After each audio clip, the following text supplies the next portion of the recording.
Good morning, students of 12th class. Today our last lecture on the basic principle and isolation of the elements.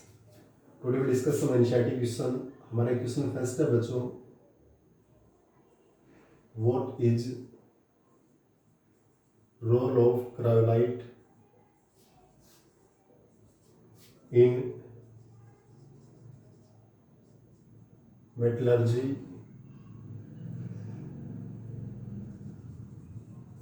of aluminium?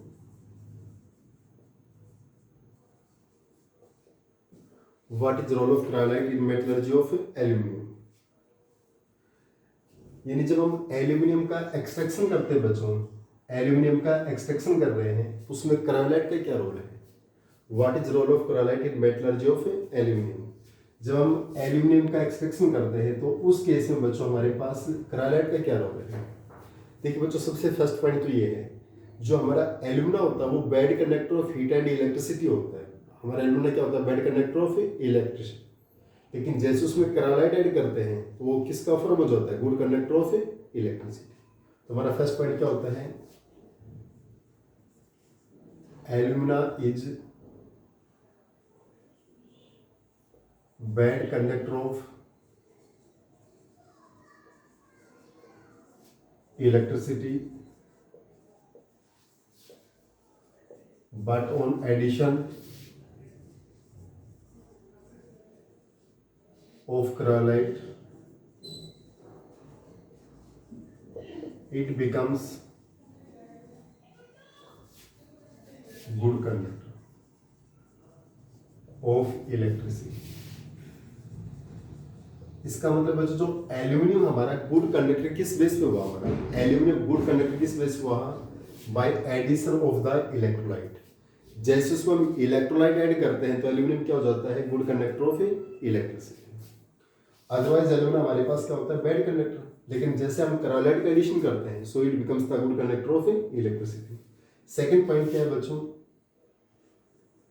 Melting point of alumina will be high, approx 2323 Kelvin, but on addition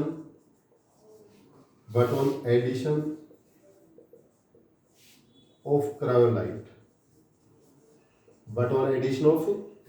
लेकिन जैसे हम cryolite को add करते हैं its melting point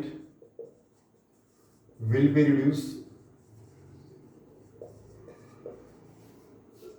from 23 kelvin to 1140 kelvin.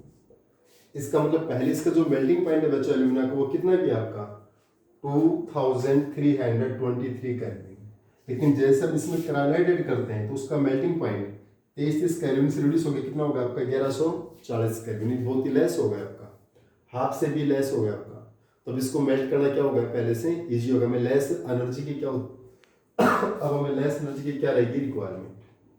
तो बच्चों देखिए, हमारे पास role of cryolite in metallurgy of aluminium. First role तो क्या हमारे पास कि जो हमारा क्रायोलाइट है बच्चों हमारे पास क्या होता है? Bad conductor of electricity. लेकिन जो एल्यूमिना है वो हमारे पास क्या होता है? Bad conductor of electricity. जैसे उसमें क्रायोलाइट ऐड करते हैं बच्चों, क्रायोलाइट का फॉर्मूला क्या होता है? Na3LF6। जैसे हम उसमें क्रायोलाइट ऐड करते हैं बच्चों तो उस केस में वो क्या हो जाता है? हमारा good conductor of electricity. Second point, alumina का जो मेल्टिंग पॉइंट है वो क्या होता है? हाई होता है। लेकिन जैसे हम उसमें क्रायोलाइट ऐड करते हैं तो इसका मेल्टिंग पॉइंट क्या हो जाता है? लो हो जाता है। 23 केल्विन से कितना हो जाता है? 1140 केल्विन। क्लियर? अब बच्चे एक छोटी सी डेफिनेशन बताता हूँ। What is the hydrometallurgy? What is hydrometallurgy? Hydrometallurgy क्या होती है बच्चों? एक हमारी प्रोसेस है हाइड्रोमेटलर्जी। ये हमारा डिस्प्लेसमेंट है बच्चों। ये हमारी क्या है कि डिस्प्लेसमेंट प्रोसेस है of a metal by more reactive और मोर इलेक्ट्रोपॉजिटिव मेटल। यानी हाइड्रोमेटलर्जी क्या है? It is displacement of a metal by more electropositive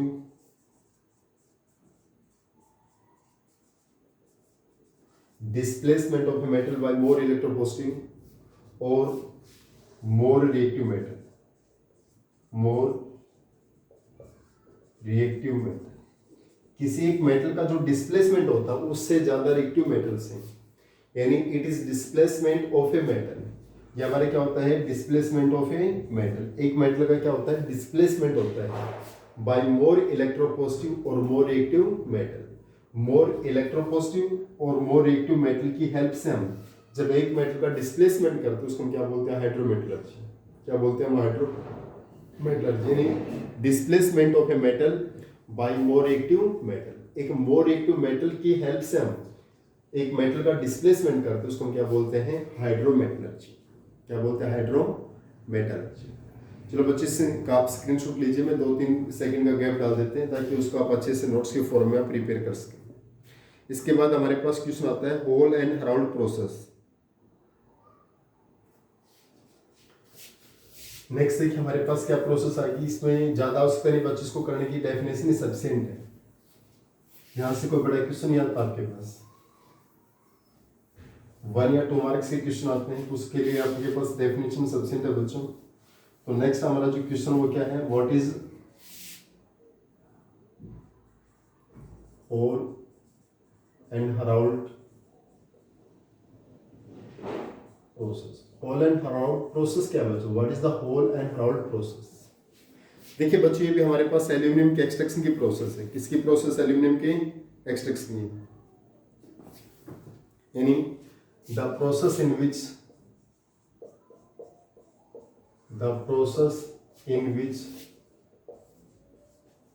extraction. देखिए बच्चों ये प्रोसेस क्या है, the process in which extraction of aluminium by electrolysis of a mixture, by electrolysis of a mixture, यानी the process in which extraction of aluminium by electrolysis of a mixture of cryolite and aluminum, of cryolite and aluminum, of cryolite and aluminum। Clear बच्चों, हमारे पास ये whole and Heroult process है। इसमें क्या होता है, bye electrolysis, हम electrolysis की हेल्प से बच्चों क्राइलाइट और एल्यूमिना के मिक्सर से हम एल्यूमिनियम का एक्सट्रैक्शन करते हैं। उस प्रोसेस को हम क्या बोलते हैं, Hall and Heroult process is known as Hall and Heroult process. ठीक है, दोबारा समझिए बच्चों क्या है, the process in which extraction of aluminium, हम एल्यूमिनियम का क्या कर रहे हैं, extraction by electrolysis of a mixture. हम एक मिक्सर का इलेक्ट्रोलाइसिस करते हैं, मिक्सर क्या है, क्रायोलाइट और एल्यूमिनियम, क्रायोलाइट और एल्यूमिनियम, यानी क्रायोलाइट और एल्यूमिनियम के मिक्सर का जब हम इलेक्ट्रोलाइसिस करते हैं उसको हम क्या बोलते हैं, होल एंड हराउंड प्रोसेस बोलते हैं। क्या बोलते हैं, होल एंड हराउंड प्रोसेस, यानी the process in which extraction of aluminium, हम एल्यूमिनियम का क्या कर रहे हैं, एक्सट्रैक्शन फ्रॉम ए मिक्सचर। किस मिक्सर से, हम यानी क्रायोलाइट और एल्यूमिना के मिक्सर से। इस क्रायोलाइट और एल्यूमिना के मिक्सर का हम इलेक्ट्रोलाइसिस करेंगे तो वी गेट द एल्यूमिनियम। एक हमारे पास क्वेश्चन है, what is role of graphite, what is role of graphite in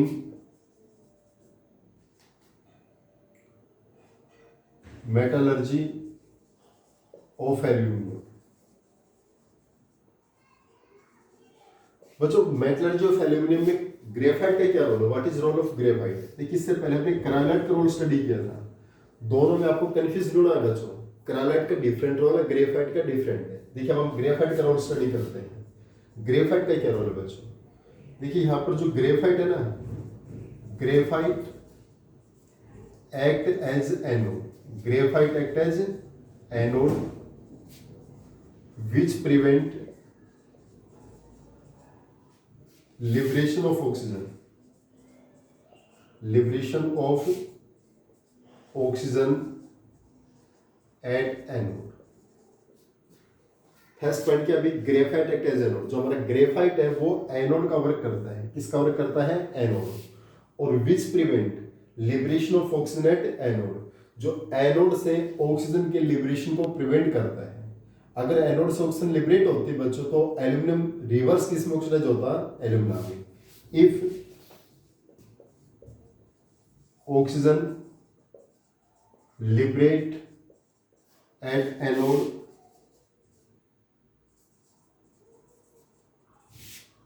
if oxygen liberate at anode, so aluminium can oxidize into alumina। तो हमारा एल्यूमिनियम वो एल्यूमिना में क्या हो जाता है, रिवर्स ऑक्सीडाइज हो जाता है। एल्यूमिनियम किस में ऑक्सीडाइज हो जाता है, आपका रिवर्स एल्यूमिना में। तो हमारा एक्सट्रैक्शन हो नहीं पाता, हम वापसी एल्यूमिना को फॉर्म कर देते हैं। क्लियर। दोबारा से देखिए, जो हमारा ग्रेफाइट है ना बच्चों, ग्रेफाइट हमारा एनोड कवर करता है। Graphite act as the anode, और जैसे ग्रेफाइट एनोड कवर करेगा तो ये एनोड से जो ऑक्सीजन गैस लिबरेट होती है, ऑक्सीजन गैस क्या होती है, लिबरेट, उसको क्या कर देता है, प्रिवेंट कर देता है, रोक देता है। क्लियर। यानी graphite act as anode, graphite हमारा एनोड का वर्क करता है, which prevent liberation of oxygen at anode, जो गैस एनोड से आउट हो रही थी ऑक्सीजन, उसके लिबरेशन को ये प्रिवेंट कर देता है, रोक देता है। Otherwise if oxygen liberates at anode, so aluminum can oxidize into alumina। अगर एल्यूमिनियम हमारी एनोड से ऑक्सीजन गैस का लिबरेशन होता, अगर ये ऑक्सीजन गैस हमारी लिबरेट होती है एनोड से, तो वो एल्यूमिनियम का रिवर्स किस में ऑक्सीडाइज कर देता, एल्यूमिना में। तो हम एक्सट्रैक्शन कर ही नहीं पाते एल्यूमिनियम का। तो फर्स्ट पॉइंट क्या है, graphite act as anode and it prevent liberation of oxygen at anode. Otherwise if oxygen gas liberate at anode, so which can oxidise aluminium into the alumina. तो हमारे graphite का सबसे अहम role क्या बच्चों, ये ऑक्सीजन गैस का liberation है उसको क्या करता है, प्रिवेंट करता है, रोकता है, उसके लिबरेशन को नहीं होने देता। Second point, graphite is a cheap metal. Graphite is a cheap substance या चीप एलिमेंट। जो हमारे ग्रेफाइट वो हमारे पास चीप मतलब इजी से हमारा सस्ते में अवेलेबल हो जाते हैं। क्लियर। तो ये बच्चों इसके अहम रोल थे हमारे पास। अब कुछ एनसीईआरटी क्वेश्चन है, कुछ कॉन्सेप्ट एनसीईआरटी क्वेश्चन में फर्स्ट क्वेश्चन डिस्कस करता हूँ, what is the food golds. एक क्वेश्चन है, what is the foods gold. Foods gold क्या होता है बच्चों, हमारे क्वेश्चन क्या है, what is the foods gold. जो आयरन पायराइट होता है उसी को हम क्या बोलते हैं, फूड्स गोल्ड, यानी iron pyrite, iron pyrite Fe2। इस Fe2 को हम क्या बोलते हैं, फूड गोल्ड बोलते हैं बच्चों। क्या बोलते हैं, food gold. Iron pyrite is known as the food gold. इसके आगे बच्चों हम आगे एनसीईआरटी क्वेश्चन डिस्कस करेंगे। एक बार आप इसका स्क्रीनशॉट ले लीजिए अच्छे से, इट्स ओके। उसके बाद हम नेक्स्ट फर्दर डिस्कस करते हैं बच्चों। नेक्स्ट हमारे पास क्वेश्चन क्या रहेगा,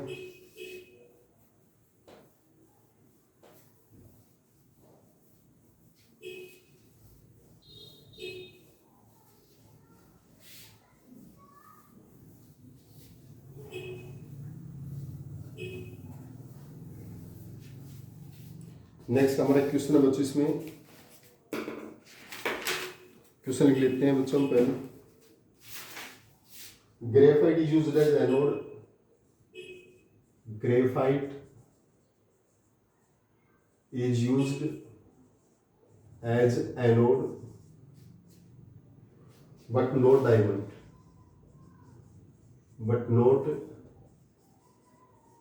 डायमंड। ग्रेफाइट हमारा एनोड कवर करता है पर डायमंड वर्क नहीं करता है। नेक्स्ट क्वेश्चन लिखता हूं बच्चों में, एक न्यूमेरिकल टाइप क्वेश्चन हमारा यहाँ पर, the value of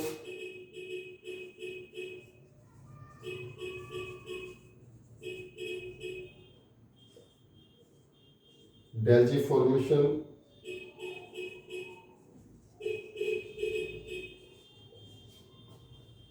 of Cr2O3 is minus 540 kilo joule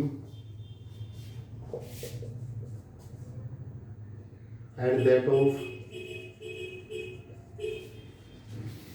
Al2O3 is minus 827 kilojoule per mole. Is the redox flow of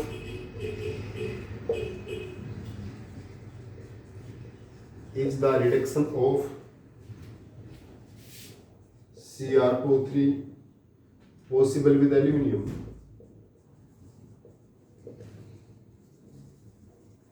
बच्चों ये हमारा मेनी टाइम्स एग्जाम में आज किया गया क्वेश्चन है। ये ध्यान से देखें दो क्वेश्चंस को बच्चों। फर्स्ट क्वेश्चन तो क्या हमारे पास, what is graphite is used as anode but not diamond. भाई क्या हमारा जो एनोड का वर्क है वो ग्रेफाइट तो वर्क करता है एनोड का, लेकिन डायमंड वर्क नहीं करता। यानी ग्रेफाइट एक्ट एज एनोड, जैसे हमने मेटलर्जी ऑफ एल्यूमिनियम बताया था उसमें ग्रेफाइट का रोल था, तो ग्रेफाइट का क्या रोल था, ग्रेफाइट एक्ट एज एनोड और which prevent liberation of oxygen at anode. तो हमारा जो ग्रेफाइट वो एनोड को वर्क करता है लेकिन डायमंड नहीं करता है, जबकि ग्रेफाइट और diamond both are allotropes of carbon. दोनों हमारे पास कार्बन है, लेकिन दोनों ही हमारे पास एलोट्रोप ऑफ कार्बन है, both are the carbon, but graphite act as anode not diamond. ऐसा क्यों बच्चों? ऐसे इसलिए बच्चों क्योंकि ग्रेफाइट हमारे पास आपको पता है, ग्रेफाइट की जो आपने स्ट्रक्चर देखी होगी तो ग्रेफाइट 3 बॉन्ड्स का फॉर्मेशन करता है और 1 इलेक्ट्रॉन क्या होता है, फ्री होता है, due to which it is the good conductor of electricity. Clear? जबकि डायमंड के स्ट्रक्चर में आप क्या देखते हो, every carbon is make 4 bond with other 4 carbon atoms, so there will be no free electrons. वहां पर कोई फ्री इलेक्ट्रॉन नहीं होता है, so it is the band conductor, so it can not act as the anode. दोबारा से देखिए, यानी graphite has 1 free electron, so it is good conductor of electricity. It is good conductor of electricity, so that graphite act as anode. But in case of diamond,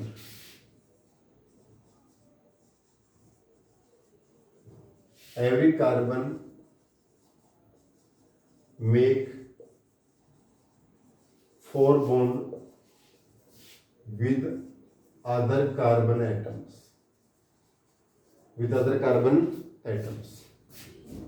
So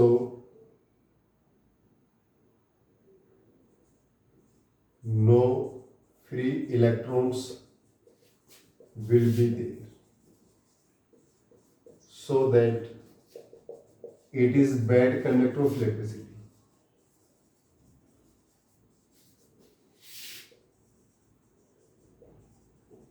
And hence diamond cannot act as anode. तो diamond हमारा anode का work नहीं करता। क्या इसने बताया अभी बच्चों में कि ग्रेफाइट हमारा एनोड का वर्क करता है पर डायमंड एनोड का वर्क नहीं करता। ऐसा क्यों है भी? जो ग्रेफाइट है वो एनोड का वर्क कर रहा है पर डायमंड वर्क नहीं करता है। Graphite has 1 free electron, graphite has 1 free electron, so it is good conductor of electricity। जैसा ग्रेफाइट की स्ट्रक्चर है बच्चों, ग्रेफाइट की लेयर टाइप स्ट्रक्चर है, तो उसमें every carbon is make 3 bonds with other carbon atoms। Graphite case में every carbon make 3 bonds with other carbon atoms, यानी ग्रेफाइट में एक कार्बन 3 कार्बन एटम के साथ में बॉन्ड का फॉर्मेशन करता है, तो एक इलेक्ट्रॉन वहां पर क्या रहता है, फ्री होता है, और उस फ्री इलेक्ट्रॉन के कारण ग्रेफाइट हमारे क्या होता है, गुड कंडक्टर ऑफ इलेक्ट्रिसिटी। पर डायमंड के केस में क्या कह रहा है कि इन case of the diamond, but in case of diamond every carbon makes 4 bond with other carbon atoms, so no free electrons will be there, so that it is bad conductor of electricity। यानी diamond के case में every carbon makes 4 bond with other carbon atoms, so there will be no free electron।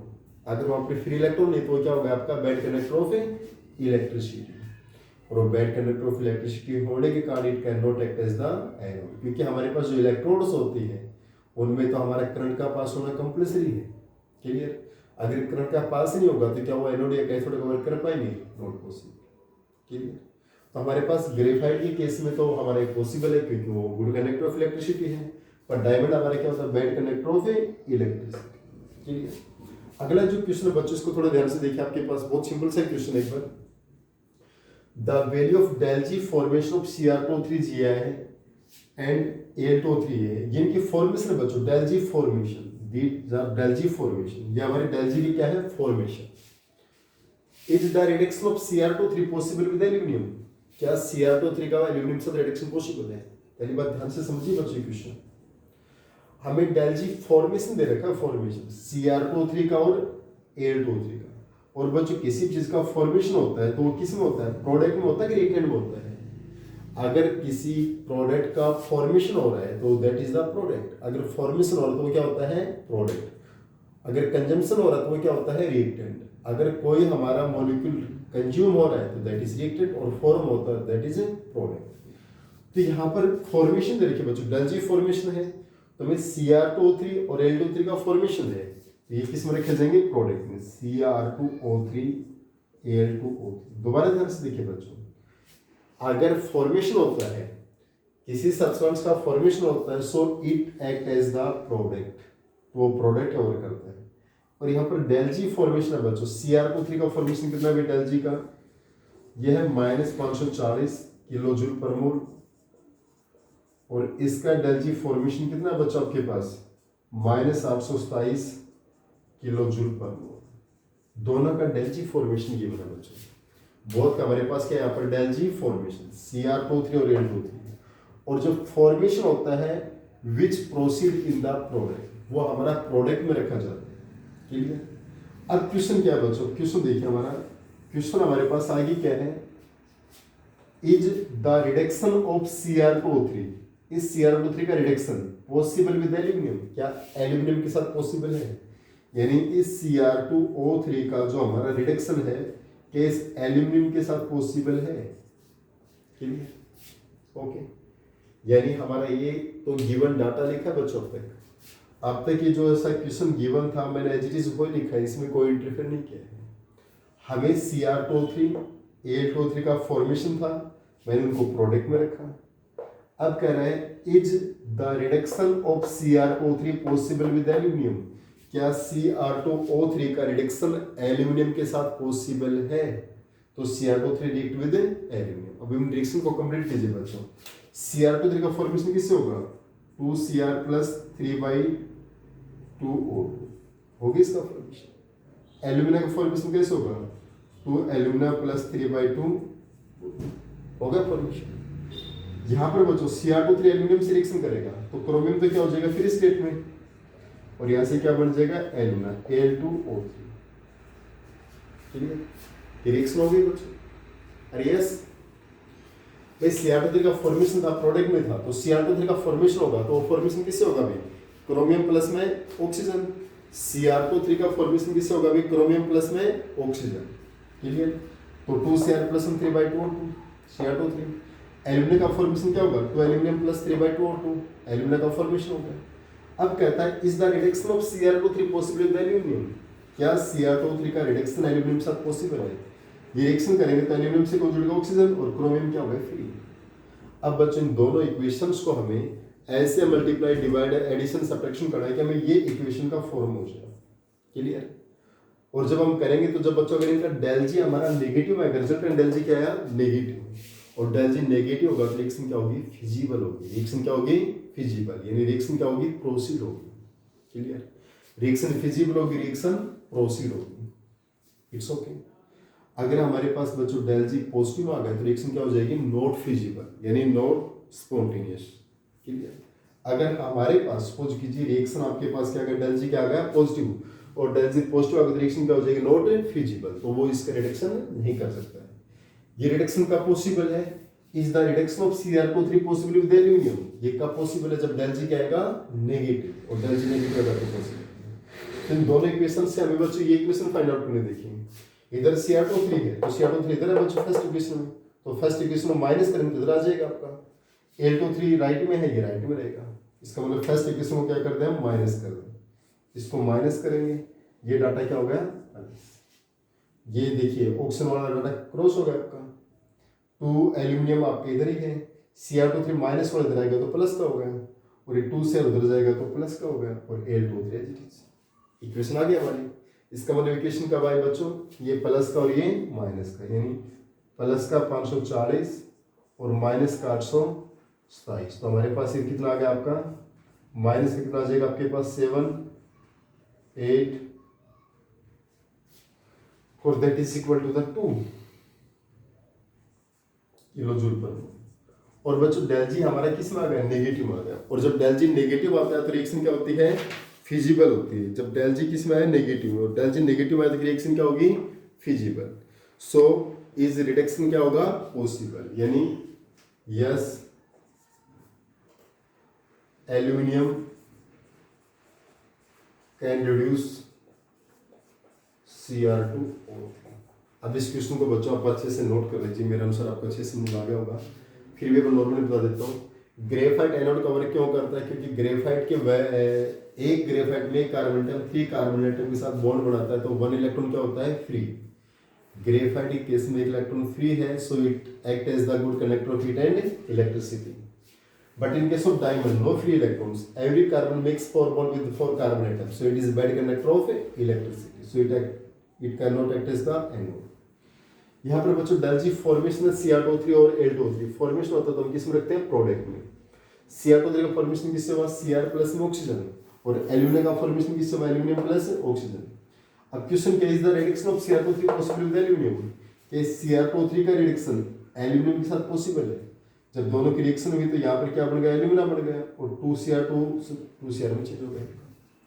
अब हम दोनों first equation को minus करेंगे तो हमारे पास इक्वेशन फॉर्म हो जाएगी आपकी, और इक्वेशन फॉर्म हुई तो हमारा डेल जी क्या आ गया, नेगेटिव। और जब डेल जी नेगेटिव होता है तो इसका मतलब ये रिडक्शन पॉसिबल है। आप इसका बच्चों अच्छे से स्क्रीनशॉट ले लीजिए। मैं नेक्स्ट क्वेश्चन देखता हूँ, कोई इनिशिएटिव का बचा हुआ है अच्छा सा क्वेश्चन, तो उसको भी हम सॉल्व आउट करते हैं बच्चों इक्वेशन में। चलो एक छोटा सा क्वेश्चन को, ज़्यादा मुश्किल काम नहीं बचा हुआ बच्चों, लगभग अपने क्वेश्चन कर ले, फिर भी आप एनसीईआरटी को देख सकते हैं। क्लियर, एक छोटा सा क्वेश्चन में बुक से देख के करता हूँ, इसको ज़्यादा मुश्किल नहीं है।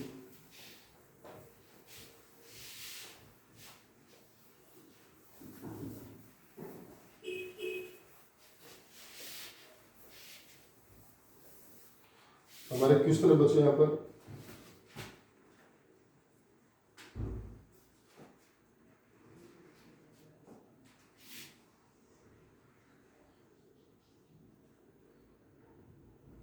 out of carbon and carbon monoxide, which is better reducing agent for zinc oxide, which is better reducing agent for zinc oxide। बच्चों में कार्बन और कार्बन मोनोऑक्साइड में हमारा कौन सा बेटर रिड्यूसिंग एजेंट है, इसमें बता रहे हैं बच्चों हमारे पास अलाइनिंग डायग्राम की हेल्प लेते हैं। इसमें carbon is better reducing agent, यहाँ पर क्या होता है, carbon is better reducing agent at 1633 kelvin, यानी at 1633 kelvin temperature carbon is better reducing agent than carbon monoxide. जो कार्बन वो क्या होता है, कार्बन मोनोऑक्साइड से बेटर रिड्यूसिंग एजेंट होता है। कोई खास क्वेश्चन नहीं बच्चों में। How is leaching carried in case of, एक क्वेश्चन हमारा, how is leaching carried in case of low grade copper, low grade copper. तो यहां पर बच्चों इसका जो क्वेश्चन है वो रिएक्शन की फॉर्म है बच्चों आपके पास, जब 2CuH2SO4 से रिएक्शन करता है आपका, यहां पर फॉर्म होता है आपके पास 2CuSO4 प्लस में 2H2। जहां इसको आप क्या लिख सकते हो, एसिड से रिएक्शन की 2H प्लस H2SO4 से क्या आ गया 2H प्लस, और ये ऑक्सीजन, और ये बन गया Cu2 प्लस H2। ज़्यादा मुश्किल नहीं बच्चों, बाकी आप एनसीईआरटी को देखिए, फिर भी कोई क्वेश्चन रह जाता तो मेरी साथ कर सकते हो। क्लियर, ओके बच्चों, आज के लिए सबसे इसमें हमारी यूनिट फिनिश होती है। इसके बाद हम जनरल ऑर्गेनिक केमिस्ट्री के बारे में स्टडी करते हैं, जो ऐसे प्लस 1 में भी आप पहले स्टडी कर चुके हैं वैसे।